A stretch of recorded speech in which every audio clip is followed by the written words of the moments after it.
and I am committed to fostering open communication and collaboration to ensure that every member feels heard, valued, and empowered.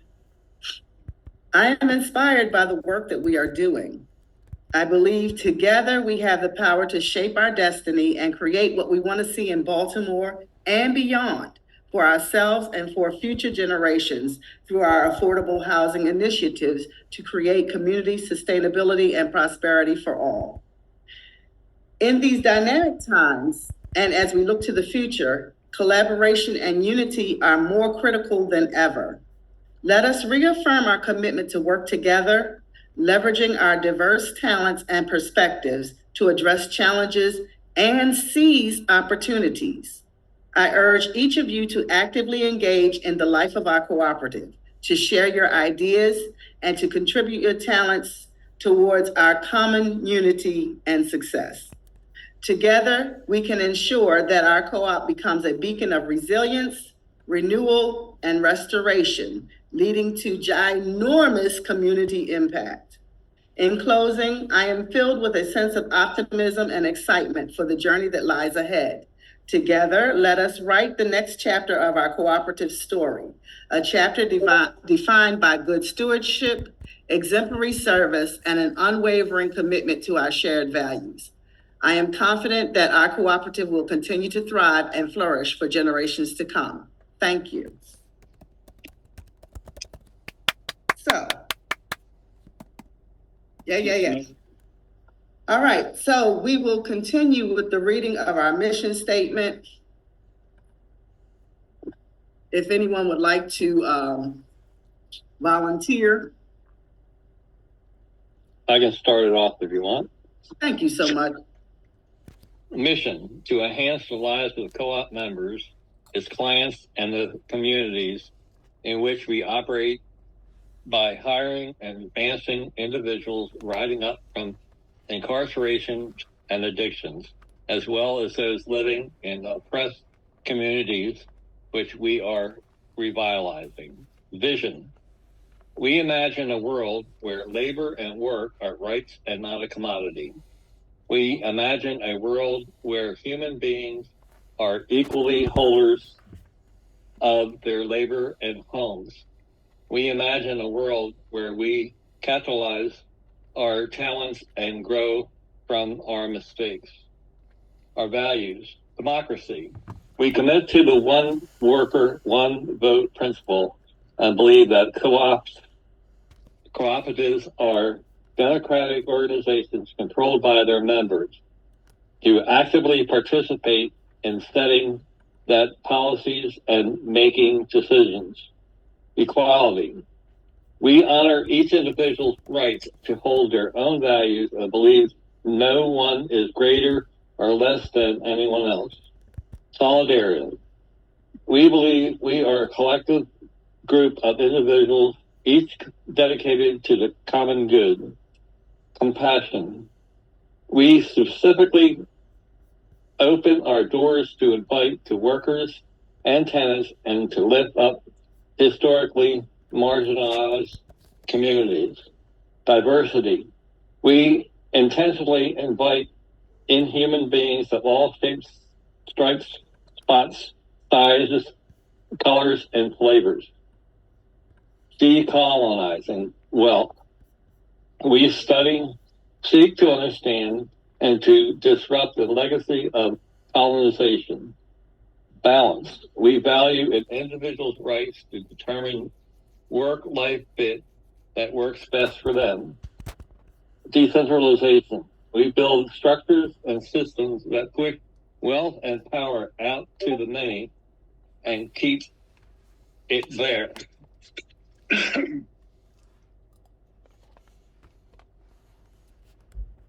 The last two. Transparency. Okay. We value honesty and ethics. We keep our open books, documents, and correspondence. Open-mindedness. We invite and are accepted to a wide variety of ideas, arguments, and information. Thank you very much, Bill. Next on our agenda, we have old business. Oh, well, first of all, is everybody clear on our values and our mission and our vision? Everyone is clear.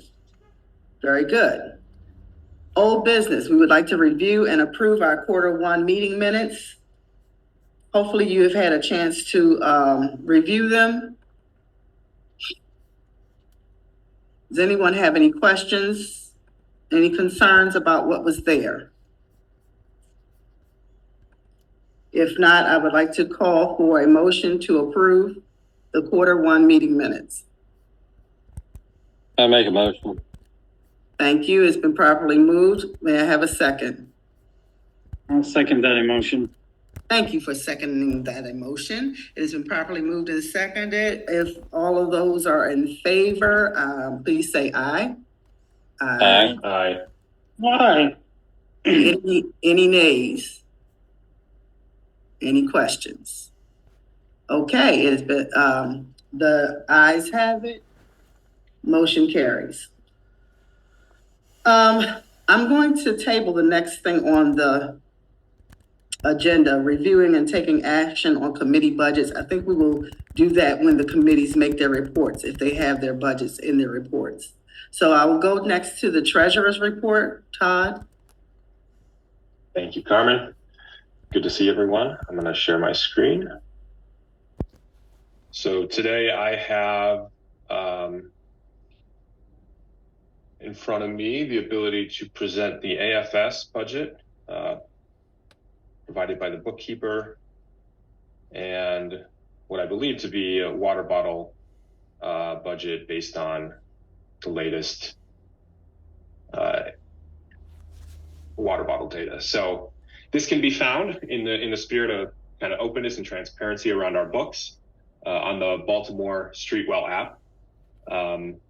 So if you go to the homepage under partners and you click on any one of our partners, that will have the latest treasurer's report available, which comes from our bookkeeper's financial statements.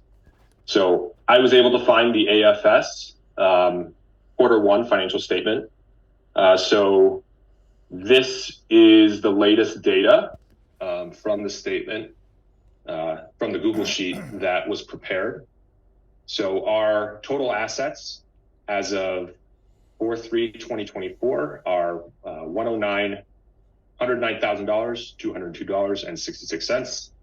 The total liabilities equal to $380,000, $458.52. Net equity is negative $271,000, $255.86. So that's for AFS. Pulling up this again, that is what is visualized on this dashboard.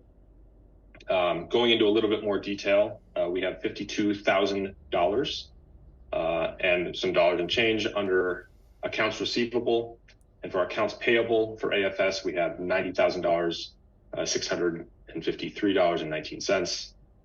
Again, these are all based on the Q1 financial statement that was created on 4/3 or April 3rd. For WaterBottle, given our entity structure, the latest provided equity for WaterBottle based on that AFS financial report is negative $644,000, $826.55. I was not able to access the bookkeeper's financial statement for Rising, but I would like to share more details about the co-op and its properties as recognized as assets on the financial statements.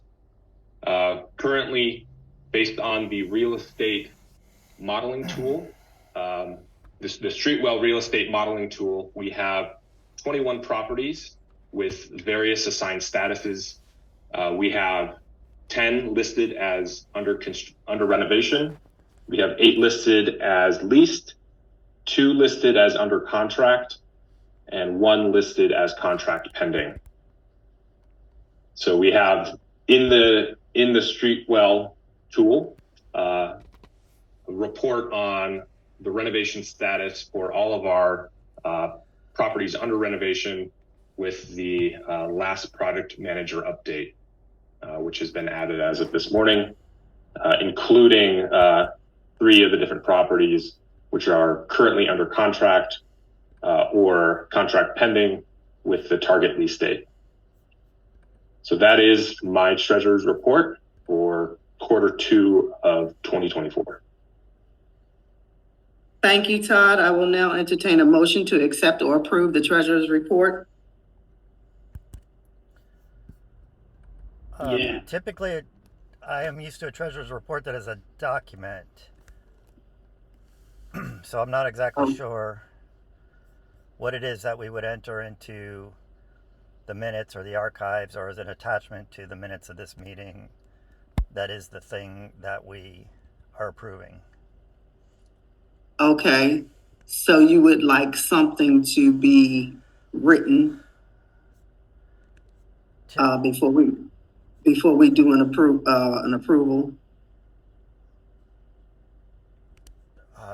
Yeah, usually a treasurer's report is a document where. Okay, so then I'll table that approval until we can have that in the form that is necessary. Do we have questions about the treasurer's report besides it being a written document?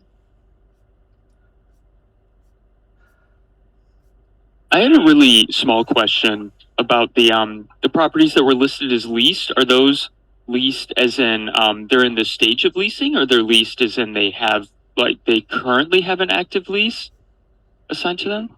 They're currently occupied. So what if a property is no longer under construction but hasn't been occupied? Do we have any of those, or just currently we don't have that right now? Based on what's provided in the Streetwell real estate modeling tool, I think that it remains listed under the status of under renovation and hasn't transitioned yet to the lease status. Well, we do have one property that is not under renovation, which is 2827A Hilldale, which is not leased. So I don't know where does that fall?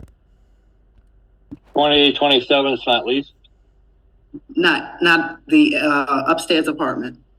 Okay, so we still have somebody in first floor. Yes. Okay.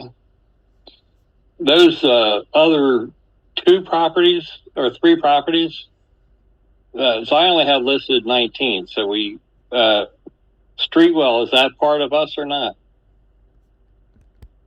The Streetwell real estate modeling tool is a dashboard that is being compiled by David. So the 21 properties include properties under renovation, properties leased, properties under contract, or properties pending contract. So there could be a few in the acquisition pipeline that have not yet kind of entered the kind of consciousness. David, maybe you can speak to that. Yeah, I'm trying to catch. Yes. So can you show me the document that we're looking at?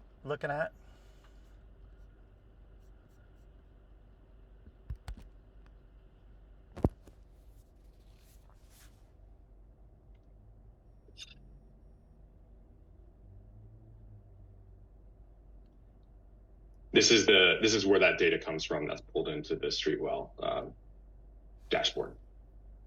Yeah, if you can see my screen. I can. Okay. Yeah, those are correct, except that 2761 is no longer contract pending. It is actually under contract.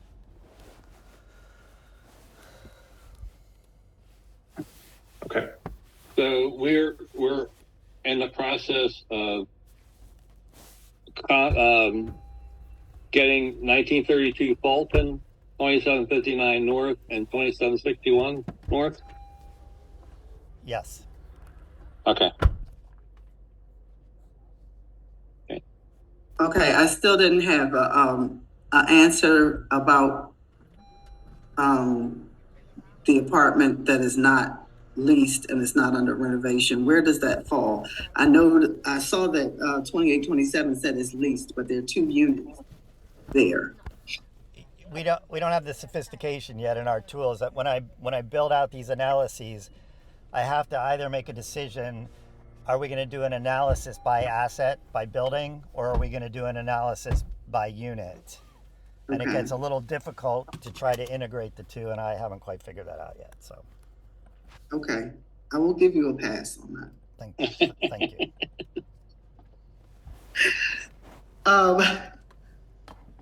All right, next item on the agenda is a report out of the progress of our review of the cooperative operating agreement. David, are you wanting to report on that at this juncture? Well, I have that as a key element of my governance report. So is there a separate moment in the agenda? I'll table it to you until the governance report, though. Okay. I had it under old business because it was in other one. Okay, so now we can move on to committee reports. Impact Community Equity Committee, and that name of that committee has been changed to Excellence and Equity Committee, or at least that's the proposal.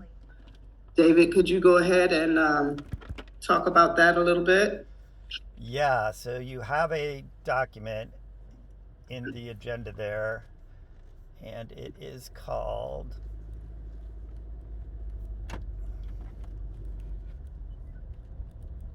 oh shoot, did I close it? Reviving the WaterBottle Community Excellence and Equity Committee discussion, right? Do we have an attachment for that in the agenda? It is. Okay, and I can also share my screen, so it's You want me to go here? in I the would record. appreciate that. Okay. Share screen. Give me a second. We have to turn that off.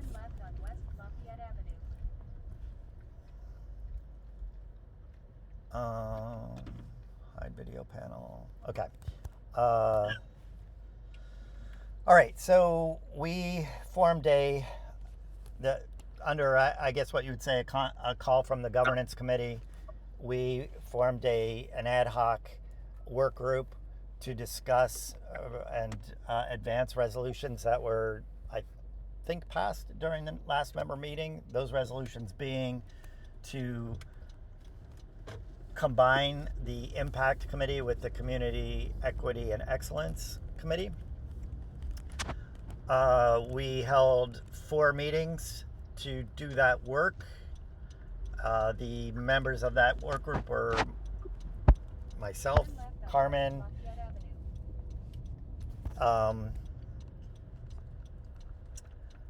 Eva, and Siapi.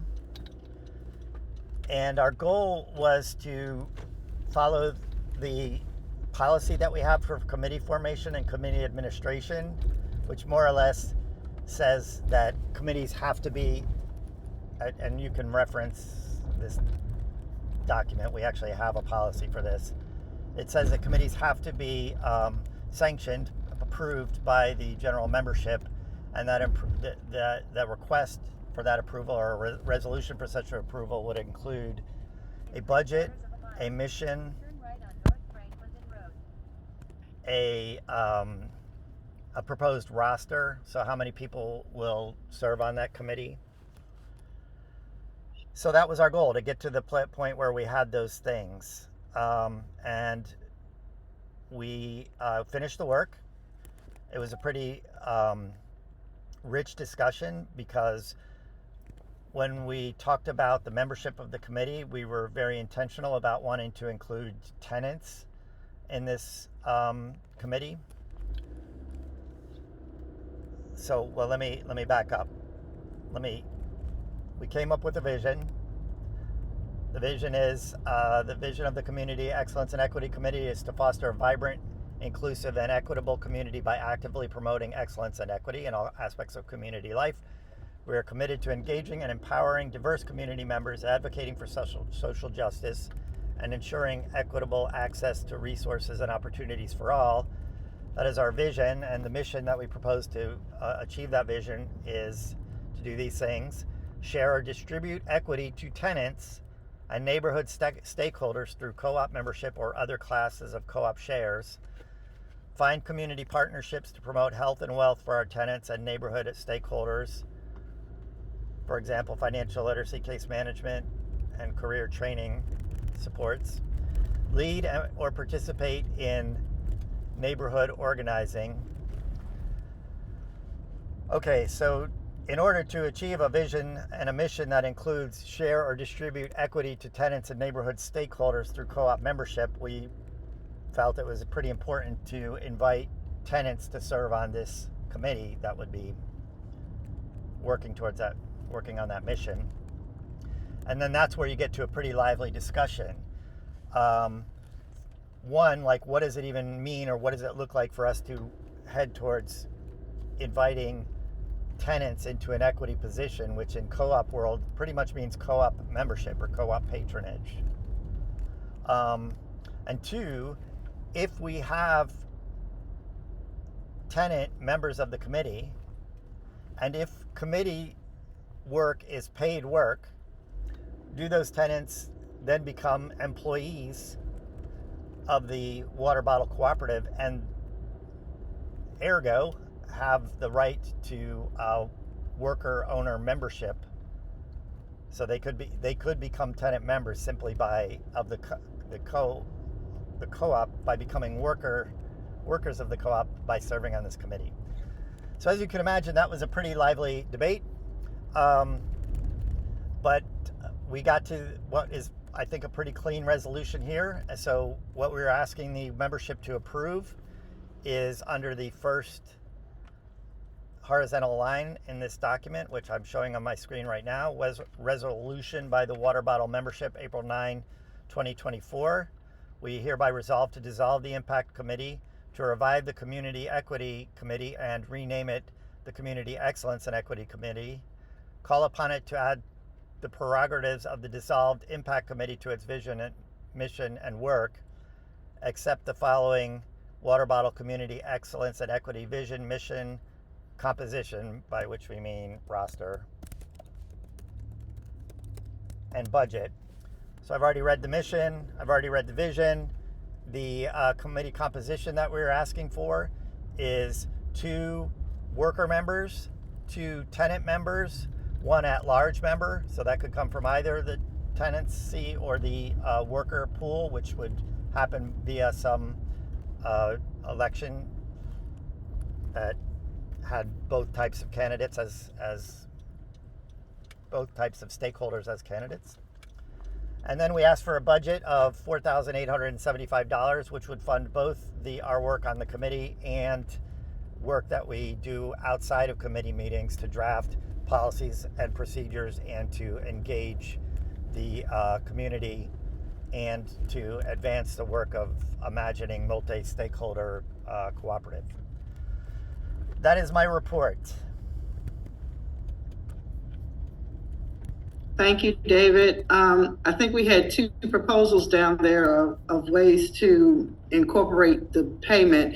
However, I would like to call for a motion to approve the Excellence and Equity Committee's report and the name change.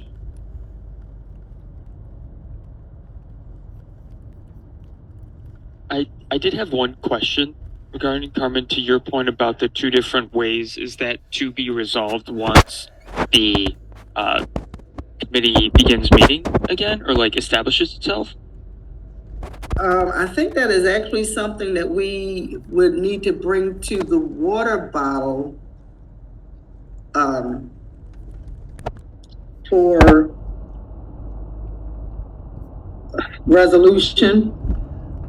I think we tabled it until we decided to come back to address and answer that particular point once we had finished the work on our operating agreement, because we can't really decide intelligently on this until we figure out what membership for the rest of us looks like.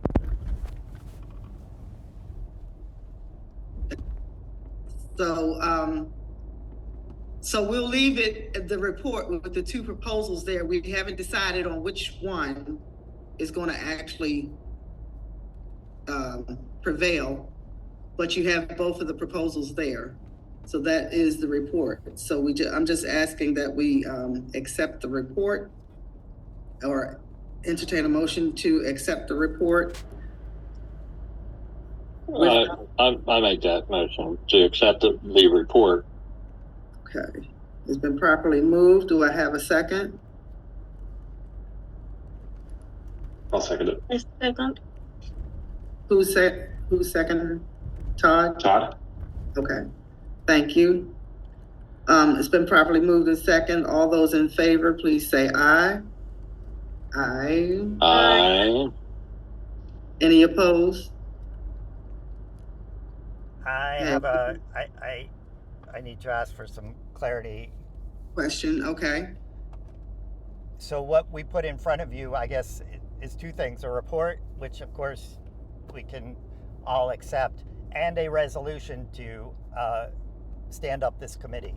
So we just need to be clear on the vote that we just took. Is it also to establish this committee with that budget and those mission and vision? Okay. Yes, I agree with that. So that is the motion to establish the committee with that mission and vision and budget and name. A lot. Okay, any other questions or clarifications? Okay, I'll call for the vote. All those in favor of accepting the Excellence and Equity Committee report and standing up the committee, all those in favor, please say aye. Aye. Aye. Aye. Any opposed? Any other questions? Okay, motion carries. Next is the Governance Committee report. David, we got you again. Oh my goodness, we need to retire me. Okay. Sharing my screen again. Let me get the right report up. Too many tabs. Okay, there it is. And share screen. Share. Let me hide this dumb little floating. Okay, so the Governance Committee report is an attachment, is attached, a link to it is included in the agenda. So I'm just going to summarize here, and anybody who wants to can dig deep. The main work that we did over the last quarter was to work with the lawyer to get this operating agreement into a draft form, and then to hold reading and discussion sessions with the co-op at large, where we did exactly that. We read and discussed the draft operating agreement, and you can see that we met 5 times on Monday nights for 90 minutes. You can, the recordings of those are available to anybody who wants to look. We had some amazing discussions about what it looks like to actually govern a co-op, and things like, what votes look like and what kind of majority thresholds we want to have, and moved into even the deep finance stuff like internal capital accounts and equity and distributions. I think the quickest way to summarize where we came to is that the document is... I think you're frozen. All right. You froze.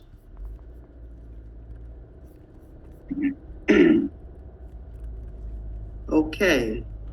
Am I back? Yes, you're back now. Thank you so much for coming back. Tell me where I left off. Now, that's a good question. Okay. You said You were talking about the meetings that we were having to go over the operating agreement, and we had done that. Anybody else got anything more after that? I think he covered everything on that. So you heard me say that we had good discussions about majority votes and equity and patronage and all that? Yes. Yes. Okay, great. Okay, and then where I think we came to was that we have some general idea of where we want to go to with those big kind of constitutional decisions, but that we have a document that's too long and too legalese, and so the work that the governance committee will be taking up over the next quarter is to solve for that. Go to the lawyer, express our dissatisfaction, see if we can come up with a working plan to get us a document that we don't need lawyers to tell us what it means. And that reflects our co-op values. And we helped the boards. The other work that we did this quarter in the governance committee is to help the officers move along planning for this meeting. And yeah, and I guess in conclusion, the big ticket item, of course, is getting this operating agreement resolved. I think what we're going to do is work on it in the governance committee, coming up with a new draft. But if anybody is particularly impassioned by this work, they can reach out to me, and either you can join the governance committee for the work, or we can maybe create another ad hoc body that is, similar to what we did with the Equity and Excellence Committee, a work group to come up with a new resolution, the resolution being a charter we can vote on. That is my report. Thank you, David. I would like to call for a motion to approve the governance committee report.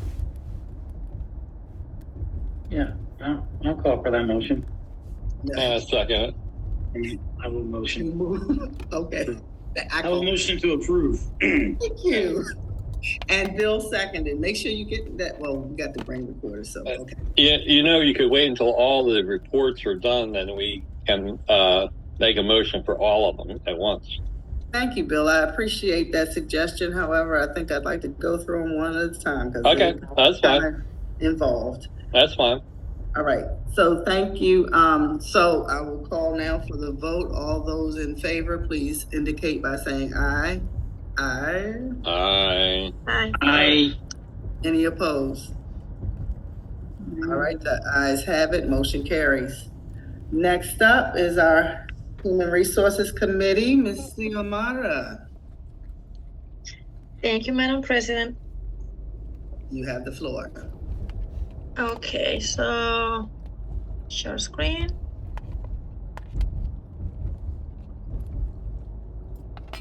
Hold on.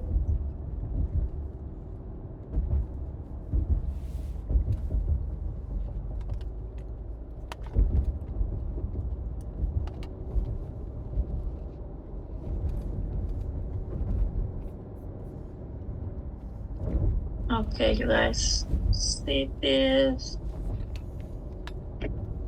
I'm sorry.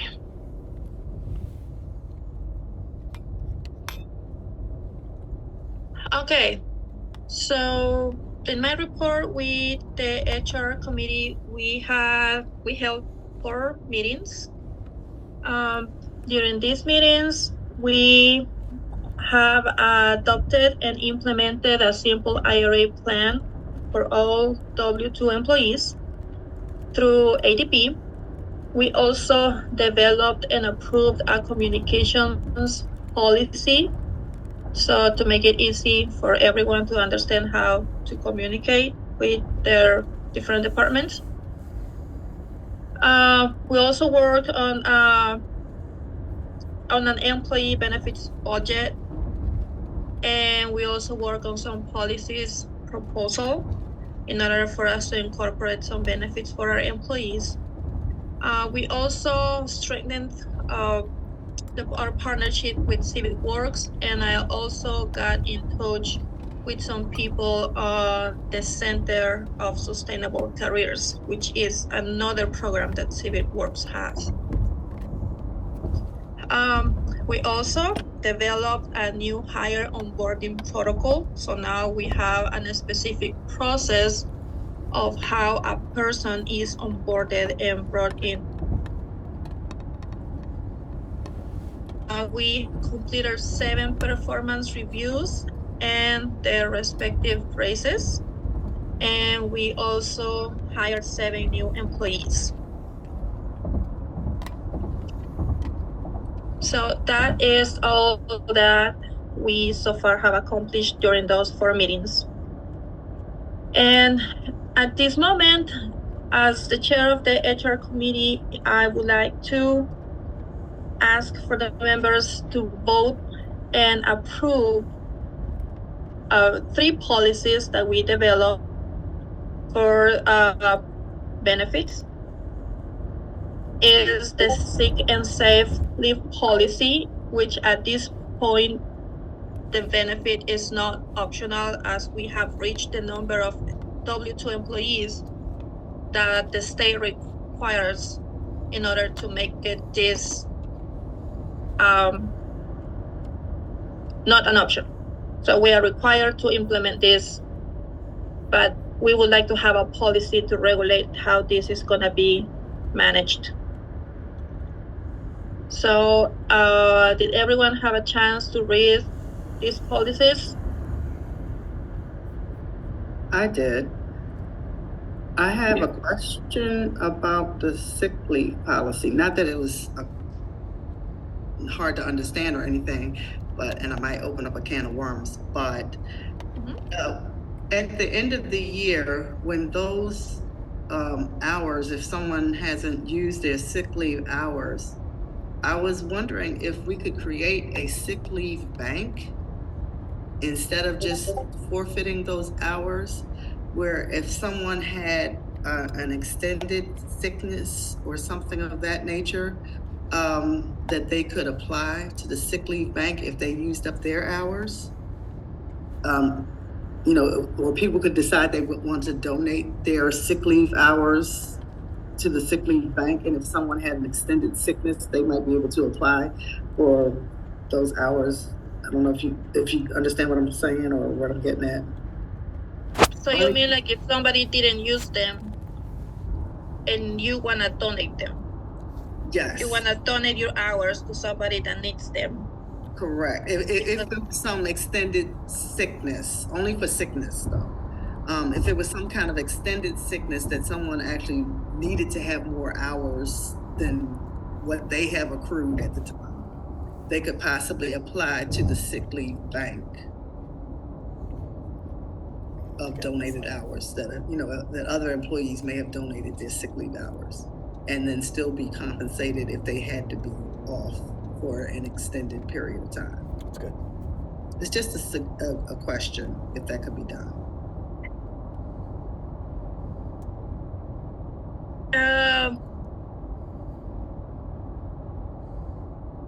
That is something that I don't think we thought about before. Also, I don't see why not,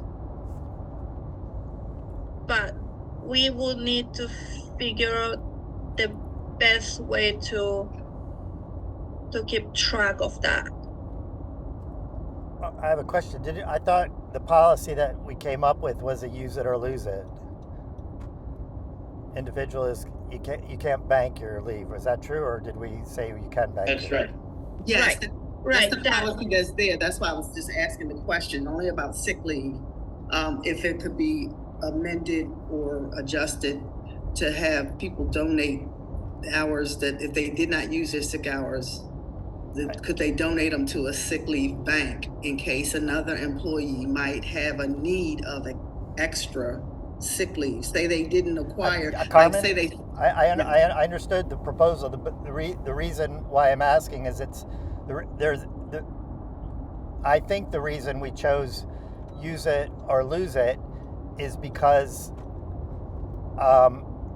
we were worried about the liability that you build up when you allow people to bank their leave.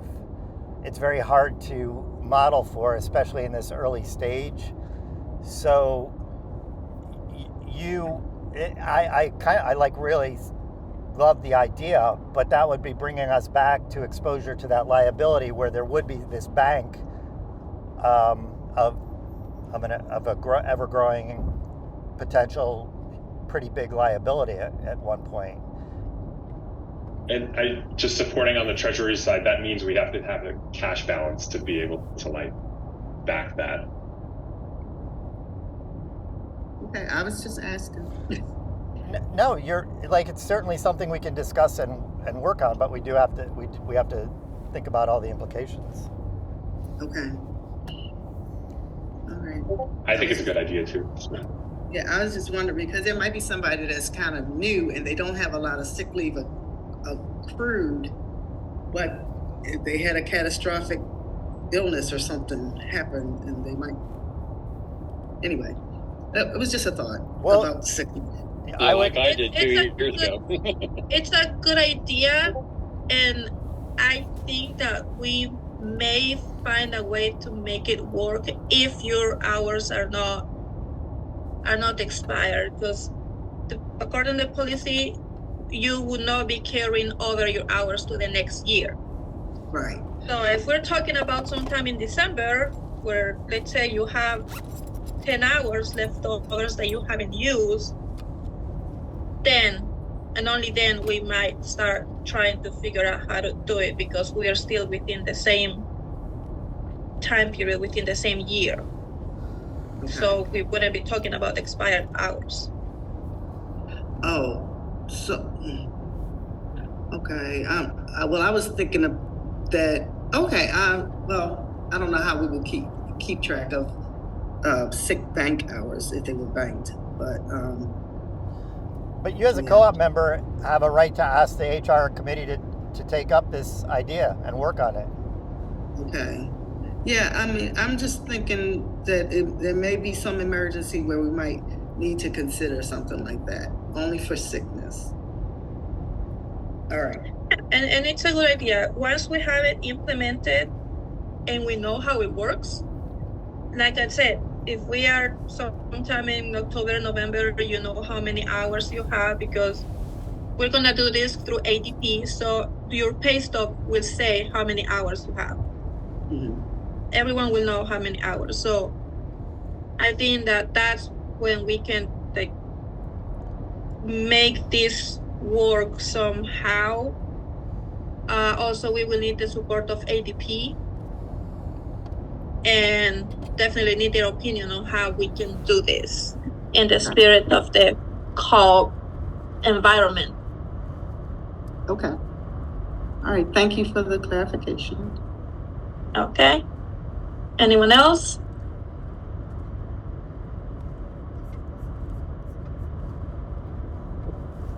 No questions, comments? I guess I had a question.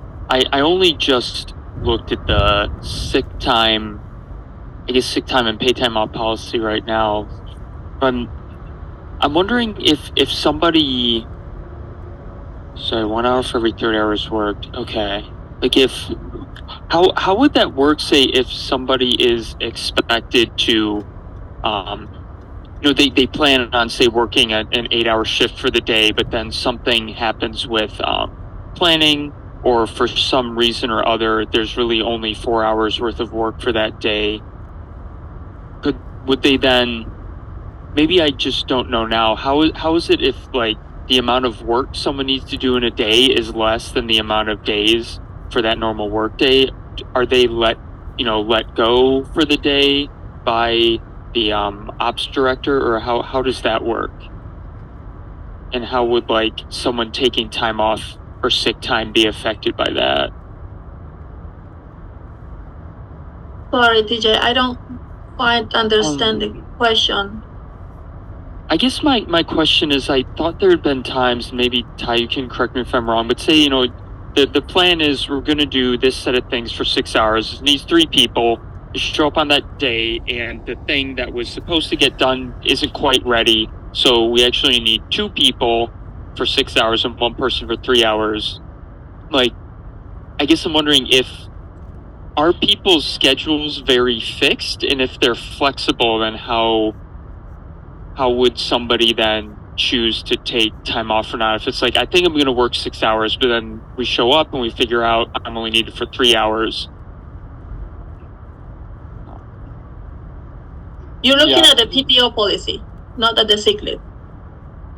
I guess that's true. Yeah, I guess I'm more thinking PTO, but I guess sick leave could play into it if someone, like, decides that they're sick in the afternoon if like when it's like, oh well, there actually isn't really enough work for you to do this afternoon, they're like, oh well, I think Hey, I'm gonna be TJ? sick anyways. Yeah. I think this is a great question, and we've created a feedback form that Okay. will allow us to kind of collect more specific questions. Sure.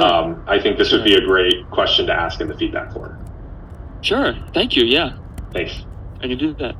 Wait, but Yeah, I TJ's think asking if I understanding your question correctly, all that the employee has to do is let us know, like, hey, I'm not feeling good. I'm going home.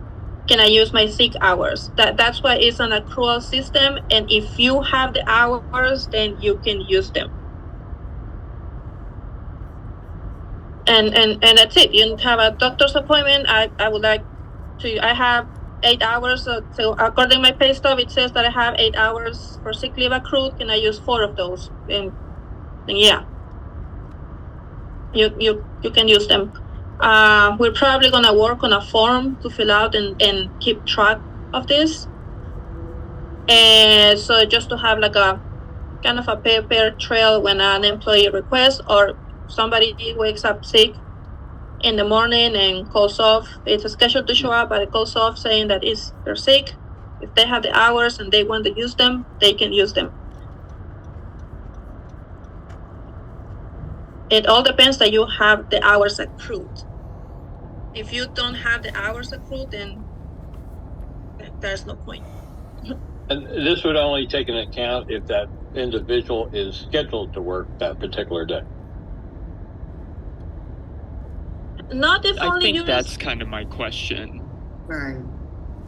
I see what TJ is saying. So he's kind of saying that if somebody is scheduled to work like a 6-hour day, but then when they get to work, they find out that they only need to be there for 3 hours. What about those other 3 hours that they were expecting to be working? Would they be taking PTO, or because if they still wanted to get their regular paycheck? Then I would be upset about that. Yeah, maybe I should have. Maybe I can back up and ask, like, okay, I guess I did just want to. I think, Todd, that's a really good point, and I'll put that in. So, are people actually? Maybe this is more of a like concern, so I can save the follow-up question for the concern section at the end, and we can. I'm okay moving on from my question for now. well, except that I think there's a vote on the table. So if there's Right. a question in your mind, it either has to be resolved or there's going to have to be a motion to table the vote.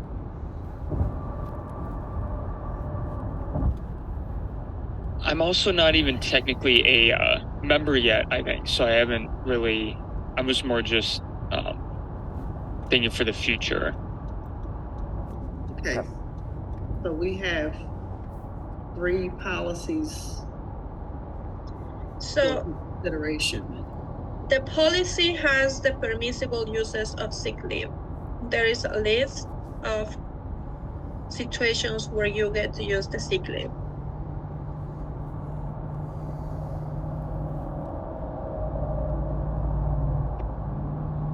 Okay, so we should entertain each one of them individually? And for the purposes of this meeting, I would go ahead and suggest that we entertain the motion as they are written. And then we could send it back to committee to review, and they can come back at another, at the next meeting. Is that Okay, fair? so you guys want to table the vote? No, Madam President, I move that we vote to approve the HR committee's 3 policies: sick and safe leave policy, PTO policy, and holiday observance policy. That is my motion. Okay, it has been properly moved. Do I have a second? I'll second. It's been properly moved and seconded. All those in favor? Aye. Aye. I Do you want to vote Any for the HR? opposed? Aye. Hearing none, the motion carries. I would just ask that the committee consider those questions that have been brought up. All right. Next, we have AFS Finance Report. Yeah, see, we don't have a paper copy, so I don't know exactly how that's going to My boy. go. He will tell Do we you. have a finance report? Yessie? Yes. You have it. No, we don't. That's my bad. That's I mean, a my verbal my review report? will show them. I think there is still some confusion about how Finance Committee is pulling itself together, so that's all I'm going to say about it. Okay. Is that for both sections, for AFS and Rising? I would say yes. Okay. All right, well, we will table that till our next. But while we're on points of confusion, if I may, Madam President, Yes. I've also observed a couple other omissions, one of which is my own. I'm going to share my screen again.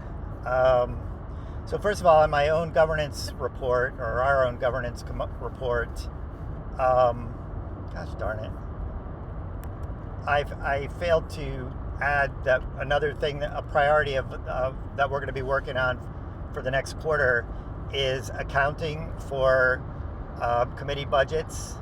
So we're going to work with the payroll team to make sure everybody is clear on what job number that they punch into, and that they even have the punch in tools, so that we are able to hold and monitor we are able to monitor committee spending, and then have committees be able to report beginning next quarter, hey, we spent this much money, which was within our budget, and we did this work, which was within our proposed mission. So I just want to name that as work that we're doing, and as a thing that we hold as very high priority. We think it's great that the co-op is paying people to serve in co-op governance, but we also think that there comes with that a high responsibility to make sure that money is being spent well. And then the other omission I want to notice is I called out the treasurer for not having a treasurer's report that we could vote on.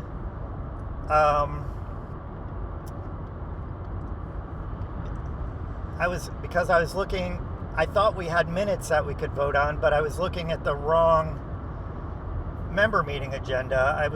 I saw these minutes here, and I thought these were the minutes that we were voting on, which are actually October 3rd, 2023. Why am I talking about all this? Because you asked for a vote to approve the minutes, but I don't actually see the minutes of the January meeting included as a link in this agenda. So it's another case where we got the membership to vote on something that there's no record of, there's no document. Okay, I see what you're saying. So you asked everybody if they've read the minutes, and everybody stayed quiet because probably none of us have, and we didn't want to be called out upon on it. But actually, there were no minutes for us to read. Yeah, I'm going to assume that I was thinking it was the minutes that were there, but that you're saying is October? Yeah, that's in January. Yeah, we have like one running document for member meetings, which is another thing we should probably stop doing because it opens up this room for confusion. But so I have a copy of January member meeting minutes. But I don't see them. Well, I think, are you saying, I feel like there's minutes and then there's the agenda? Like, I think we see the January 22nd agenda, but are you saying there's a separate minutes document that should be created after a meeting that is the minutes of, like, based on the agenda? Yeah, so up here, where we have what's here is called old business, and actually I think that's a different thing, but anyway, there's review the meeting minutes. Yes. There's review and approve meeting minutes. Then there's also talk of a treasurer's report, and we were asked for votes on these two things, but we have to have something in front of our eyes. There has to be a document whenever we're voting on something like minutes or a treasurer's report. There has to be a document for the record that we've approved. I see what you're saying. So what I was misconstruing, I suppose, for the January meeting minutes was the agenda and the notes of the January meeting. So I don't believe that we have a written document that stands for minutes of the meeting.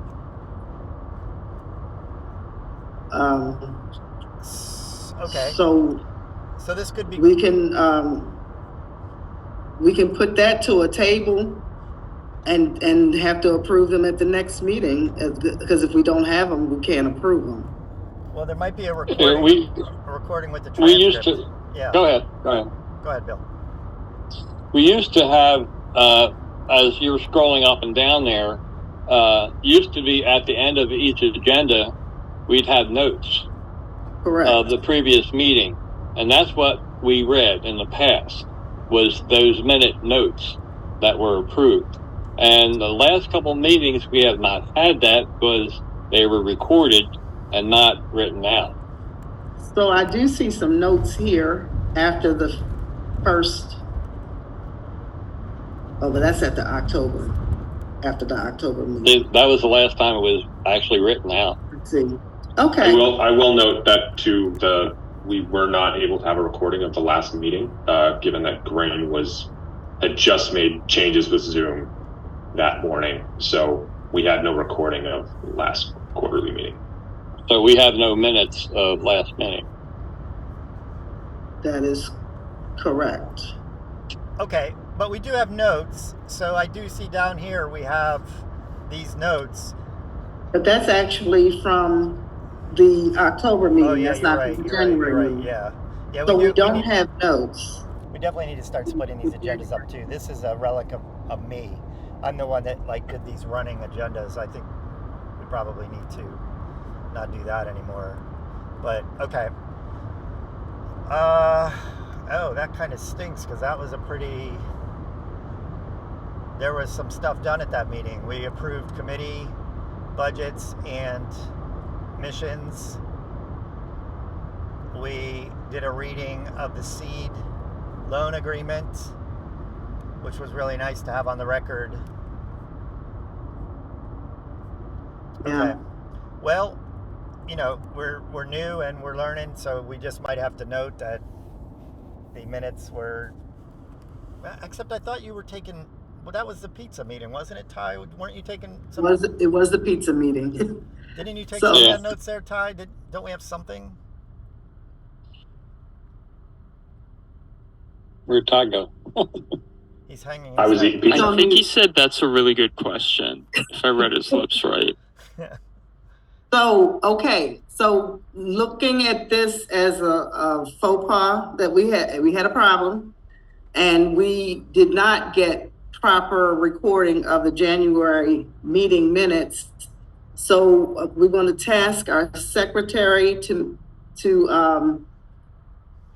I guess double check or be a backup for the grain recorder, and that we should in the future or moving forward make sure that we have notes and or meeting minutes to attach to the next quarterly or all the upcoming quarterly meetings.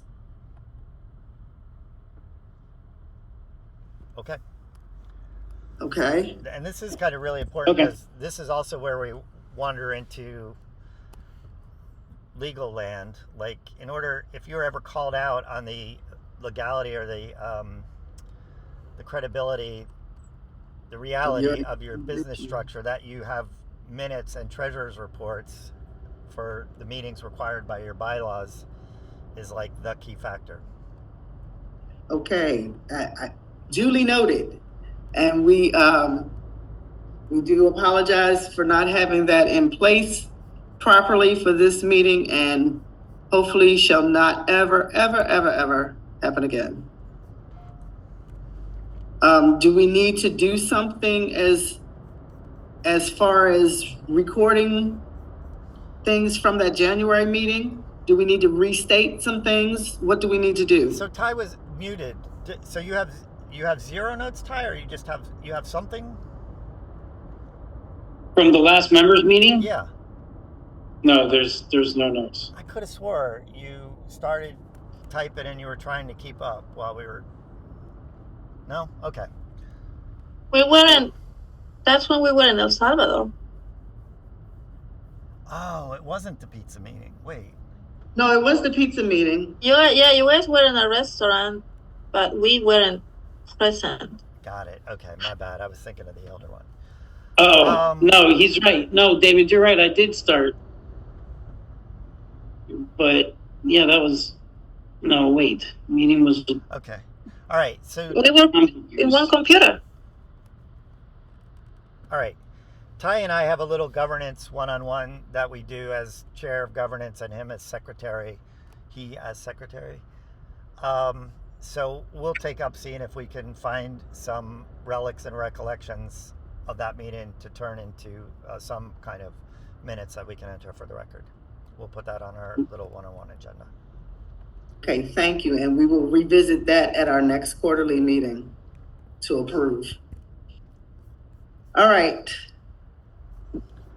We are finally at new business, and it is 1:10. How do we want to address this? We're good, right? We got 20 minutes, don't we? Okay, 20 minutes. Okay. I think we're doing good. All right. Starting with letter A under new business, proposal to change new members' eligibility requirements, HR. Who would like to address that?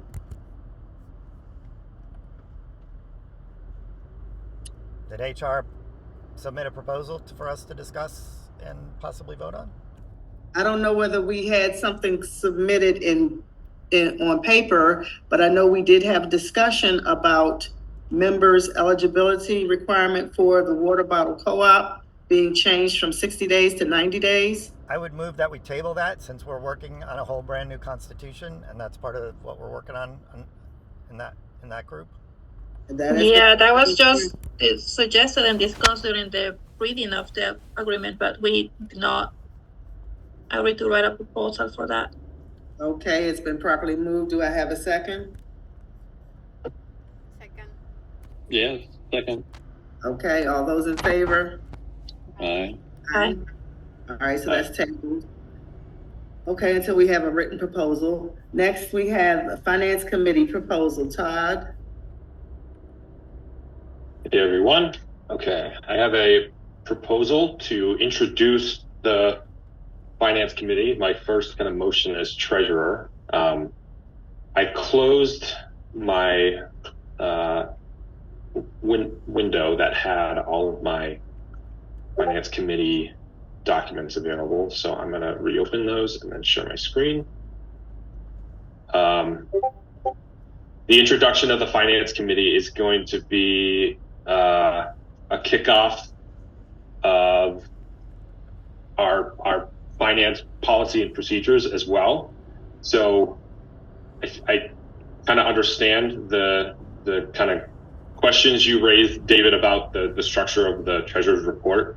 My intent earlier was to report on the data that I had been either presented or provided by the bookkeepers. So I was only able to find the AFS bookkeeping report. So I think the introduction of the finance committee and the setting of our own policies and procedures will make sure that miscommunication and kind of difference in expectation doesn't occur.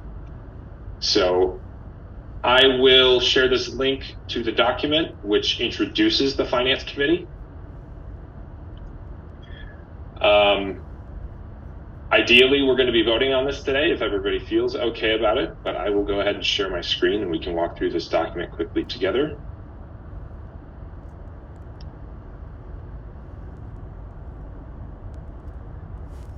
So today is April 9th.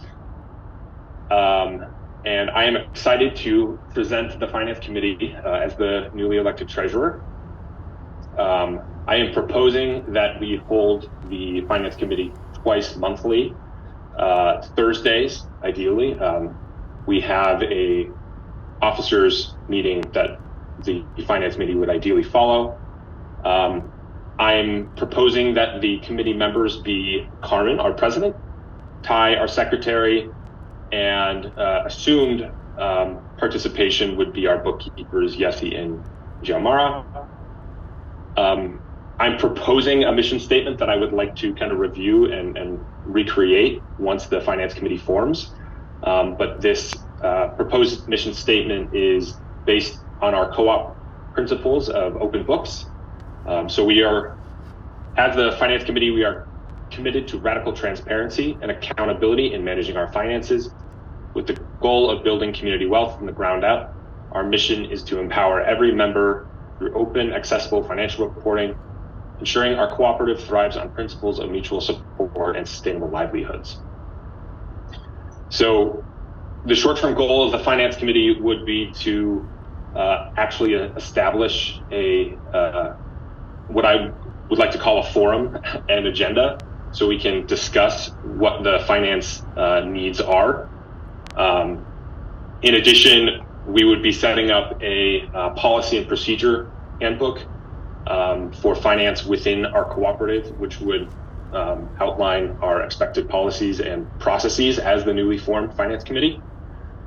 And I think from there, there's a pretty significant body of work that I see ahead of us, which is documenting our existing financial processes between existing finance systems like Zoho and our kind of data storage and information documents, which are Google Sheets. Finance, like David was kind of implying earlier, there's an expectation of a bit of perfection when it comes to finance, or else we face potential liability. So part of what I would like to propose is that we identify gaps, and then we move toward a third-party audit as the newly formed Finance Committee, which would allow us to work with our tax accountants and have them review our historical books for, I would say, since the creation of WaterBottle, which would put us back about 3 years. So I'm excited to step into this role as the treasurer. There's a few other documents that I've created to kind of support the emergence of the Finance Committee. One of those is a calendar and a meeting. That's not the right one. A calendar and meeting for the Finance Committee, which would allow us to sequentially take notes and share those notes with the greater member body. I've created an agenda and a priorities document, which will inform the Finance Committee and the priorities observed by co-op members. I would like there to be some engagement between the member body and the Finance Committee directly. I think as a cooperative, there's a responsibility for us to be proactive in how we educate and inform other co-op members, as speaking kind of as the officers of WaterBottle. And then finally, I've created a template for our policies and procedures document. So I will share these 3 documents with you all, but I would formally like to propose an introduction to you all. Thank you. Thank you, Todd. I would now like to call for a motion to stand up our Finance Committee and approve the proposal that was submitted. I'm going to ask for some clarity. I missed one piece, and that is actually the proposed budget for the Finance Committee. So I apologize, Mr. President. I'm going to share my screen one more time and make sure I do that.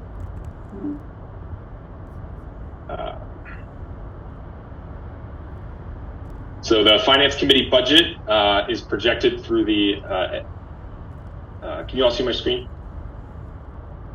Yes. Let me make sure I link this. Everybody is welcome to comment as well. So the Finance Committee budget is proposed until the end of this year. It includes Finance Committee labor, based on the participation that I spoke to earlier, Carmen, myself, Ty as secretary, and then assuming the participation of AFS and Rising Bookkeepers. And then the other part of the budget is broken into what I'm calling finance projects that would be undertaken by the committee. And the first identified project,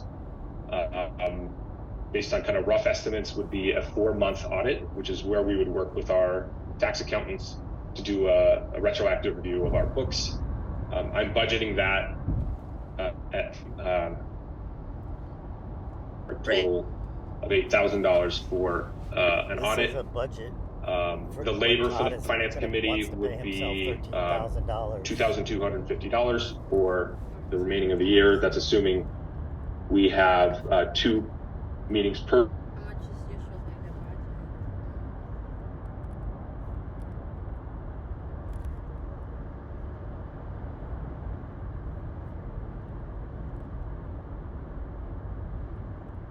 No. Allow us to work with the auditors to document our financial processes, like I mentioned earlier, across Zoho and Google Sheets, so that we can better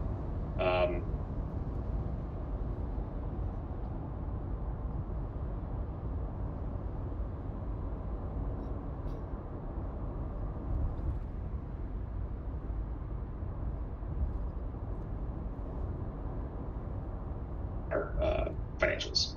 So that will also ensure privacy and openness.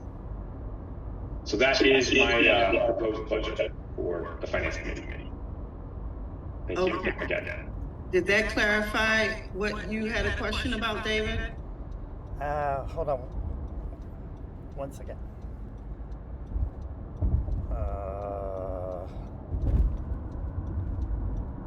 Sorry. Urgent, needs to be done like as soon as possible.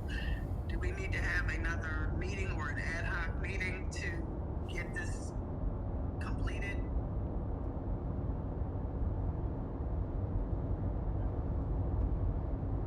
I think so, yes.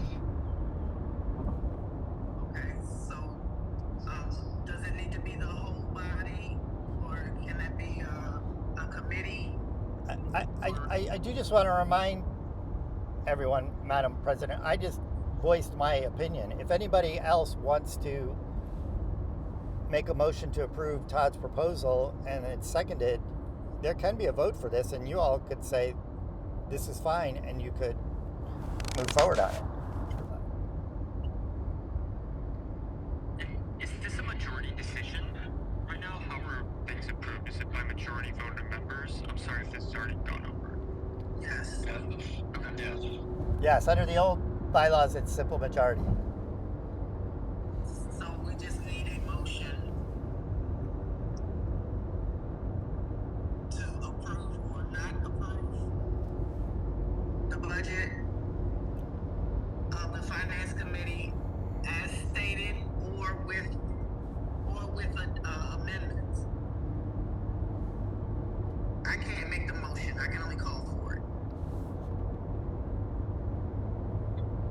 Yes, I think you have to make the motion that accept it the way it is, and then with the amendments. The amendment. If we're going to do amendments, they have to be written. So there are no written amendments right now. So either you would have to, I think, you'd either have to vote to accept the proposal as it is, or that's it. I think that's it. Transcribed amendment of like a spoken form. Is that acceptable? In the age of AI? It'll be captured. No. Or word. No,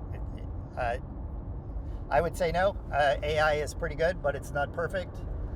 And like, we should have a format for a resolution. I know we're not quite there, but I try to be fairly disciplined when I put a resolution in front of the committee, that it's, you know, it's written and I've thought about it and people have had time to review it. But you could like just jot one out, I think, right now if you wanted to, if, you know, the group was amenable to it. But we definitely should have a thing where these are the words that are in front of our eyes, and we are voting yes or no to these words.